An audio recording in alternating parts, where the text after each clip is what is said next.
तो कैसे हैं आप लोग। Welcome to the channel. और आज के इस वीडियो में हम लोग सी प्रोग्रामिंग लैंग्वेज में स्ट्रक्चर्स के बारे में और ज़्यादा इन्फॉर्मेशन देखेंगे।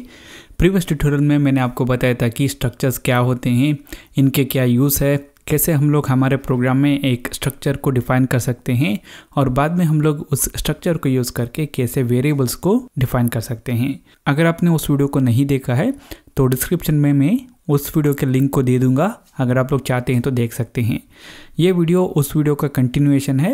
स्ट्रक्चर को यूज़ करके कैसे हम लोग वेरिएबल्स को डिफ़ाइन कर सकते हैं, उसके अंदर वैल्यूज़ को इनिशियलाइज कर सकते हैं, इसके बारे में ज़्यादा देखेंगे।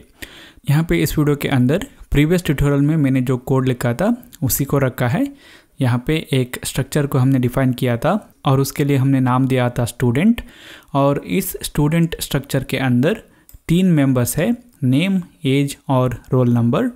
और यहाँ पे हम लोग स्ट्रक्चर को डिफ़ाइन करने के बाद इस स्ट्रक्चर को यूज़ करके या फिर ये जो डेटा टाइप हमने क्रिएट किया है हमारे प्रोग्राम में, इसको यूज़ करके एक वेरिएबल को डिक्लेयर किया है।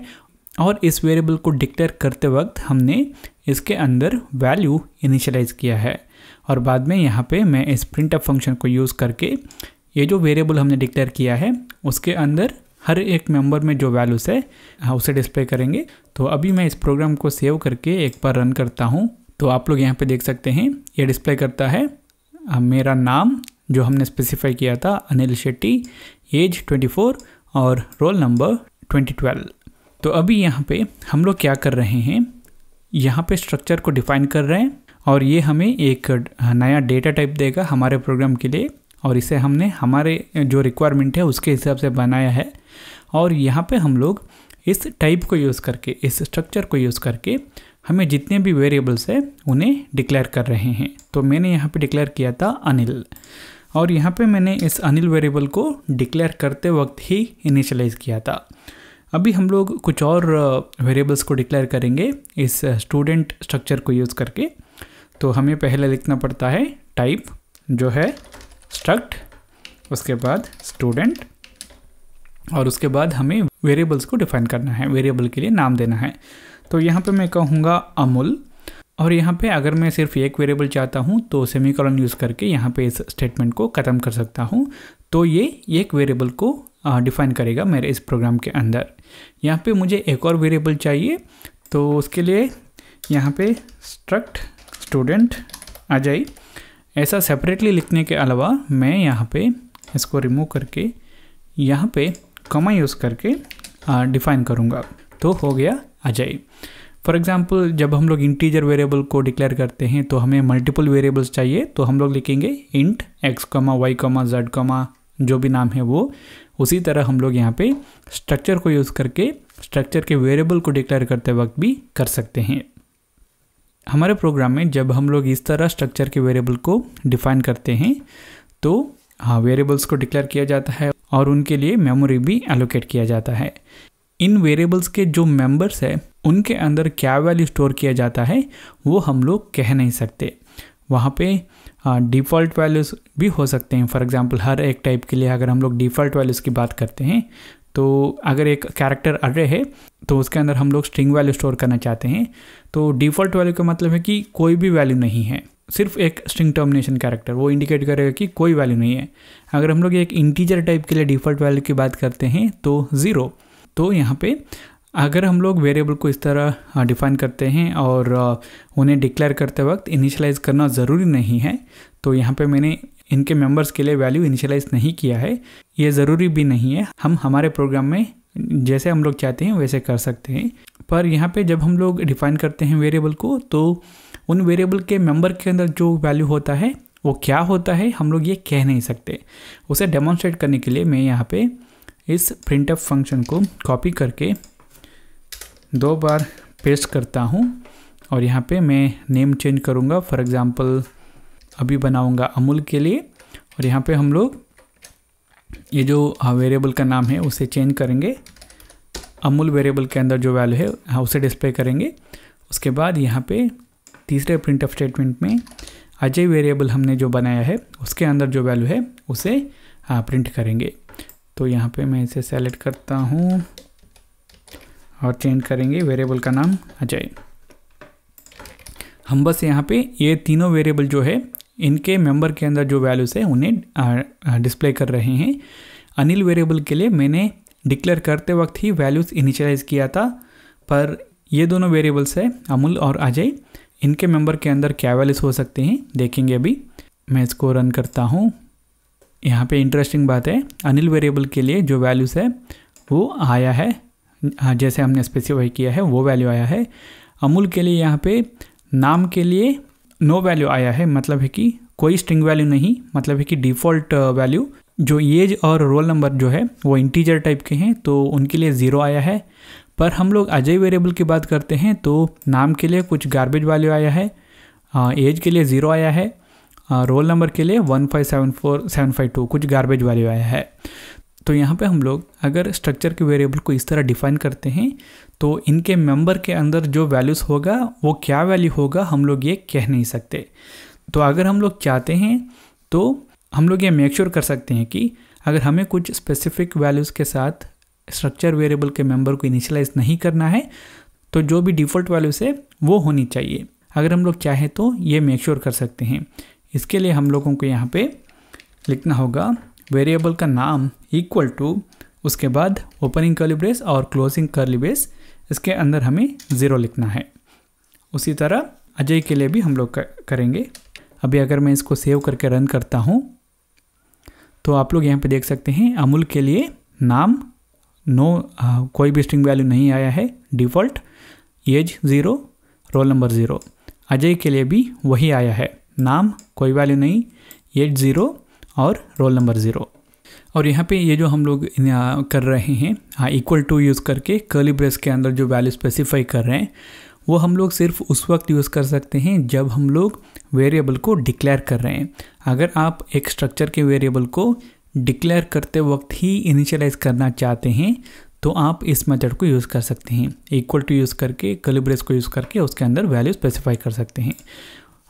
अगर आपने वेरिएबल को एक बार डिक्लेयर किया है तो बाद में आप लोग इस मेथड को यूज़ करके वैल्यूज़ इनिशियलाइज नहीं कर सकते। फॉर एग्जांपल यहाँ पे मैं नेक्स्ट लाइन में अमूल इक्वल टू अमूल्य, उसके बाद 22, उसके बाद कोई वैल्यू फॉर एग्जांपल 5623, ऐसे हम लोग इनिशियलाइज नहीं कर सकते। अगर मैं ऐसे करने की कोशिश करता हूँ तो मुझे एरर आना चाहिए।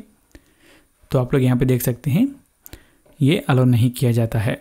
ठीक है, अभी हम लोग ये देखेंगे कि अगर हमें वेरिएबल को पहले सिर्फ डिफाइन करना है और वैल्यूज़ को बाद में इनिशियलाइज करना है तो कैसे करें।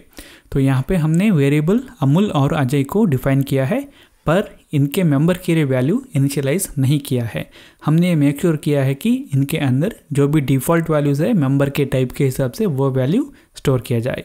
तो अभी अगर मैं अमूल वेरिएबल के लिए एज रोल नंबर वैल्यू देना चाहता हूँ तो मैं कैसे करूँ, उसके लिए हमें डॉट ऑपरेटर को यूज़ करना है। For example Amul dot age use करके मैं जो भी वैल्यू मैं एज के लिए देना चाहता हूँ अमूल वेरिएबल के लिए वो वैल्यू स्पेसिफाई कर सकता हूँ। For example 22। इसी तरह Ajay dot roll number is equal to 4512, जो भी वैल्यू। अभी अगर मैं इसको सेव करके रन करता हूँ तो आप लोग यहाँ पे देख सकते हैं मैंने अमूल के लिए नेम और रोल नंबर के लिए कोई वैल्यू इनिशियलाइज नहीं किया है तो डिफ़ॉल्ट वैल्यूज ही है, और ये जो वैल्यू मैंने चेंज किया था वो आ गया है यहाँ पे। अजय के लिए मैंने सिर्फ रोल नंबर चेंज किया है और यहाँ पे आप लोग देख सकते हैं वो अभी आ गया है। यहाँ पे हम लोग इस डॉट ऑपरेटर को यूज़ करके मेंबर को एक्सेस करके हर एक मेंबर के लिए वैल्यू दे सकते हैं। फॉर एग्जांपल मैं यहाँ पे Amul dot roll number is equal to 12 लिखूँगा और यहाँ पे मैं लिखूँगा कि Amul dot name is equal to Amulya. यह मैं नहीं कर सकता हूँ क्योंकि यहाँ पे जब भी हम लोग अरेज को क्रिएट करते हैं तो अरे का नाम जो है वो एक कांस्टेंट पॉइंटर बन जाता है, तो उसकी वजह से हम लोग इस तरह करके वैल्यू असाइन नहीं कर सकते। तो यहाँ पे हम लोगों को स्ट्रिंग कॉपी करने के लिए जो फंक्शंस है उन्हें यूज़ करना है। फॉर एग्जांपल strcpy, strncpy या फिर memcpy ऐसे फंक्शन को यूज़ कर सकते हैं। पर यहाँ पे सिर्फ डेमोन्स्ट्रेट करने के लिए मैं strcpy स्ट्रिंग कॉपी फंक्शन को यूज़ करता हूँ। पहले हमें स्पेसिफाई करना चाहिए कि कहाँ पे हमें कॉपी करना है डेस्टिनेशन, और बाद में क्या वैल्यू कॉपी करना है या फिर जिस सोर्स से कॉपी करना है। अभी यहाँ पे क्योंकि मैंने इस फंक्शन को यूज़ किया है तो मुझे string.h हेडर फाइल को हमारे प्रोग्राम में इंक्लूड करना होगा, तो मैं कर लूँगा string.h। ठीक है, अभी अगर मैं इस प्रोग्राम को सेव करके रन करता हूँ तो यहाँ पे देख सकते हैं अभी अमूल वेरिएबल के लिए वैल्यूज़ आ गए हैं, अमूल्या, एज और रोल नंबर। यहाँ पे अगर हम लोग इस डॉट ऑपरेटर को यूज़ करके स्ट्रक्चर वेरिएबल के इंडिविजुअल मेंबर को वैल्यू दे रहे हैं तो हम किसी भी ऑर्डर में वैल्यू दे सकते हैं। हमें इस स्पेसिफिक ऑर्डर में, फॉर एग्जांपल यहाँ पे हमने किया है, उस तरह वैल्यूज़ देने की ज़रूरत नहीं है, क्योंकि यहाँ पे हम लोग हर एक मेंबर को एक्सेस करके बता रहे हैं कि मुझे यहाँ पे वैल्यू स्टोर करना है इस मेंबर के लिए, एक वेरिएबल के, तो हम लोग ये कर सकते हैं। इसी तरह अगर आप लोग चाहते हैं तो अजय के लिए भी आप लोग वैल्यू यहाँ पे दे सकते हैं, ये जो अजय वेरिएबल है इसके लिए। अभी यहाँ पे मैं इस सब कोड को रिमूव करता हूँ। अभी अगर हम लोग यहाँ पे देखेंगे तो हम लोग पहले स्ट्रक्चर को डिफाइन कर रहे हैं, बाद में यहाँ पे हम लोग स्ट्रक्चर को यूज़ करके वेरिएबल्स को सेपरेटली डिफाइन कर रहे हैं। अगर हम लोग चाहते हैं तो स्ट्रक्चर को डिफाइन करते वक्त ही वेरिएबल्स डिफाइन कर सकते हैं। वो करने के लिए यहाँ पे मैं अभी इस लाइन को भी रिमूव करूँगा। अमूल और अजय वेरिएबल को जो मैंने डिफाइन किया था उसे रिमूव करूँगा, और यहाँ पे इस string.h हेडर फाइल को भी रिमूव करूँगा क्योंकि हम लोग अभी उसको यूज़ नहीं कर रहे हैं। तो यहाँ पे स्ट्रक्चर को डिफाइन करते वक्त ही उसके वेरिएबल्स को भी हम लोग डिफाइन कर सकते हैं। उसके लिए हम लोगों को यहाँ पे सेमीकोलन से पहले ये क्लोजिंग कर्ली ब्रेस होने के बाद वेरिएबल डिक्लेरेशन करना है। फॉर एग्जांपल अमूल, ये अभी ये एक वेरिएबल को डिक्लेयर करेगा अमूल। अगर हमें एक और वेरिएबल चाहिए तो हम लोग कॉमा यूज़ करके उसका नाम दे सकते हैं, फॉर एग्जांपल अजय। एक और चाहिए तो वो भी कर सकते हैं, फॉर एग्जांपल कॉमा अक्षय। यहाँ पे इस कॉमा यूज़ करके हम लोग वेरिएबल का नाम यहाँ पे स्पेसिफाई कर सकते हैं। अभी इस प्रोग्राम में मुझे सिर्फ 2 वेरिएबल चाहिए। अभी भी अगर आप लोग यहाँ पे देखेंगे तो हमने स्ट्रक्चर को यूज़ करके वेरिएबल्स को डिफाइन किया है, पर हमें नहीं पता कि इसके अंदर जो मेंबर्स है, अमूल और अजय वेरिएबल के अंदर जो मेंबर्स है उनके अंदर क्या वैल्यूज़ आ जाएंगे, क्योंकि हमने कुछ वैल्यू इनिशियलाइज नहीं किया है। तो अगर मैं रन करता हूँ तो आपने गेस किया होगा रैंडम वैल्यू आ जाएगा। हम लोग कह नहीं सकते हैं कि ये वैल्यू रहेगा, डिफ़ॉल्ट वैल्यू भी रह सकता है, कुछ और वैल्यू भी रह सकता है। तो उसकी वजह से यहाँ पे जैसे हमने सेपरेटली डिक्लेयर करते वक्त मेक श्योर किया था कि अगर हमें प्रॉपर वैल्यूज़ इनिशियलाइज नहीं करना है तो डिफ़ॉल्ट वैल्यूज़ आ जाए, वो कर सकते हैं। उसके लिए हमें यहाँ पे इक्वल टू फिर से ओपनिंग और क्लोजिंग कर्ली ब्रेस को यूज़ करके 0 स्पेसिफाई करना है। अजय के लिए भी इक्वल टू ओपनिंग और क्लोजिंग कर्ली ब्रेस को यूज़ करके 0 स्पेसिफाई करना है। अभी अगर मैं इसको रन करता हूँ तो यहाँ पे आप लोग देख सकते हैं अभी डिफ़ॉल्ट वैल्यूज़ आ गया है। नेम के लिए नल स्ट्रिंग वैल्यू, मतलब है कि कोई नाम नहीं, उसके बाद 0 आया है। नहीं तो अगर हम लोग चाहते हैं तो यहाँ पे हम लोग एक्चुअल वैल्यूज़ को भी इनिशियलाइज कर सकते हैं वेरिएबल को डिक्लेयर करते वक्त। तो फॉर एग्जांपल यहाँ पे मैं कह सकता हूँ कि अमूल्या कॉमा, दूसरा मेंबर है एज 22, तीसरा मेंबर है रोल नंबर 1245। यहाँ पे पहला मेंबर नेम है तो उसके लिए वैल्यू देना है कैरेक्टर अरे, उसके बाद इंटीजर वैल्यू एज के लिए, उसके बाद एक और इंटीजर वैल्यू रोल नंबर के लिए। अभी अगर मैं इसको सेव करके रन करता हूँ तो आप लोग देख सकते हैं अमूल्य के लिए अभी वैल्यू आ गया है। यहाँ पे जब हम लोग एक स्ट्रक्चर के अंदर वैल्यू स्टोर करते हैं तो कोई रूल नहीं है कि वही वैल्यू उसके अंदर रह जाए। हम लोग चाहते हैं तो उसे चेंज भी कर सकते हैं। फॉर एग्जांपल मैं बना सकता हूँ Amul dot age equal to 99। हमें हमारे प्रोग्राम में जैसे भी चाहिए हम लोग वैल्यूज आल्टर कर सकते हैं। तो यहाँ पे अगर मैं अभी इसको रन करता हूँ तो आप लोग देख सकते हैं अमूल्य के लिए अभी एज आया है 99। अभी यहाँ पे अगर हम लोग चाहते हैं तो इस अजय के लिए भी यहाँ पे डिक्लेयर करते वक्त ही वैल्यूज़ इनिशियलाइज कर सकते हैं, जैसे हमने यहाँ पे अमूल्य के लिए किया था उसी तरह यहाँ पे भी कर सकते हैं। ठीक है, अभी हम लोग फाइनली एक और चीज़ के बारे में जानेंगे, और वो है कि यहाँ पे स्ट्रक्चर को यूज़ करके वेरिएबल को अगर हम लोग डिक्लेयर करते वक्त ही इनिशियलाइज़ कर रहे हैं, वेरिएबल के मेंबर को इनिशियलाइज़ कर रहे हैं, तो आपने यहाँ पे नोटिस किया होगा हम लोग यहाँ पे ऑर्डर में कर रहे हैं। मतलब है कि स्ट्रक्चर में पहले एक कैरेक्टर अर्रे है, नेम है, तो यहाँ पे उसके लिए मैं वैल्यू दे रहा हूँ। बाद में एज है तो यहाँ पे एज के लिए वैल्यू दे रहा हूँ। बाद में रोल नंबर है तो उसके लिए वैल्यू दे रहा हूँ। यहाँ पे इस स्ट्रक्चर के अंदर जिस ऑर्डर में हमने मेंबर को डिक्लेयर किया है उसी ऑर्डर में हम लोग यहाँ पे वैल्यू दे रहे हैं। अगर हम लोग चाहते हैं तो यहाँ पे ये जो ऑर्डर है वैल्यू स्टोर करने का, इसे चेंज कर सकते हैं। उसके लिए हम लोगों को यहाँ पे कर्ली ब्रेसेस के अंदर डॉट ऑपरेटर को यूज़ करके जो मेंबर के लिए हम लोग वैल्यू दे रहे हैं उस मेंबर का नाम लिखना है। फॉर एग्जांपल अभी मैं एज के लिए वैल्यू देता हूँ, तो dot age equal to 24, comma हम लोग हर एक मेंबर को सेपरेट करते हैं कॉमा को यूज़ करके, dot roll number is equal to 451, comma dot name is equal to Anil. तो हम लोग ऐसे कर सकते हैं। अगर मैं इसको रन करता हूँ तो आप लोग देख सकते हैं नेम मेंबर के अंदर नेम आया है, एज के अंदर एज आया है, रोल नंबर के अंदर रोल नंबर आया है। बस हम लोग यहाँ पे इस डॉट को यूज़ करके जिस मेंबर के लिए हम लोग वैल्यू दे रहे हैं उसको स्पेसिफाई कर रहे हैं। और हम लोग इसको और भी सिंप्लीफाई कर सकते हैं। For example dot age equal to 25 लिखने के अलावा हम लोग यहाँ पे डायरेक्टली मेंबर का नाम लिख सकते हैं एज, उसके बाद कॉलन 24 लिख सकते हैं। ये और भी सिंपल हो जाएगा। उसी तरह यहाँ पे dot roll number equal to 451 लिखने के बजाय हम लोग रोल नंबर कॉलन 451 लिख सकते हैं। और हम लोग यहाँ पे हर एक मेंबर को सेपरेट करेंगे इस कॉमा को यूज़ करके। ठीक है, यहाँ पे हम लोग किसी भी ऑर्डर में वैल्यू दे सकते हैं।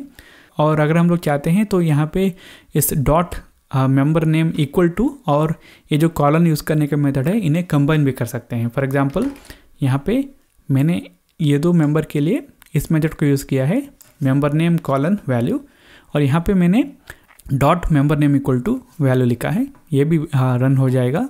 अगर मैं इसको सेव करके रन करता हूँ तो यहाँ पे आप लोग देख सकते हैं अनिल 24451 आया है। अभी हम लोग यहाँ पे जो कर रहे हैं इसी तरह यहाँ पे जब हम लोग स्ट्रक्चर को डिफाइन करते वक्त जो वेरिएबल्स को डिक्लेयर कर सकते हैं वहाँ पे भी कर सकते हैं। फॉर एग्जांपल यहाँ पे मैं अजय के लिए वैल्यूज़ स्पेसिफाई करूँगा। तो यहाँ पे मैं रोल नंबर, उसके बाद comma member name colon value, comma name colon value, comma age colon value 45। अभी हम इसको रन करते हैं तो आप लोग देख सकते हैं अजय के लिए अभी वैल्यू आया है। जो हमने वैल्यू स्पेसिफाई किया है वो वैल्यू उसी मेंबर के लिए आया है। तो यहाँ पे मैं बस आपको डिफरेंट तरीका दिखा रहा हूँ आपको। आप आपके प्रोग्राम में आपको जो तरीका अच्छा लगता है उसे यूज़ कर सकते हैं वैल्यूज़ डिफाइन करने के लिए, वैल्यूज़ स्टोर करने के लिए। तो ये हुआ दोस्तों इस वीडियो में स्ट्रक्चर को यूज़ करके कैसे हम लोग वेरिएबल्स को डिक्लेयर कर सकते हैं और उसके अंदर वैल्यूज़ इनिशियलाइज़ कर सकते हैं। अगर आपको ये वीडियो अच्छा लगा तो लाइक कीजिए, अच्छा नहीं लगा तो डिसलाइक कीजिए। अगर आप लोग कुछ कहना चाहते हैं तो कमेंट कीजिए। इसी तरह के और वीडियोस देखने के लिए मेरे इस चैनल पर सब्सक्राइब कीजिए। इस वीडियो को देखने के लिए बहुत बहुत शुक्रिया। मैं आप लोगों को नेक्स्ट वीडियो पर मिलूँगा।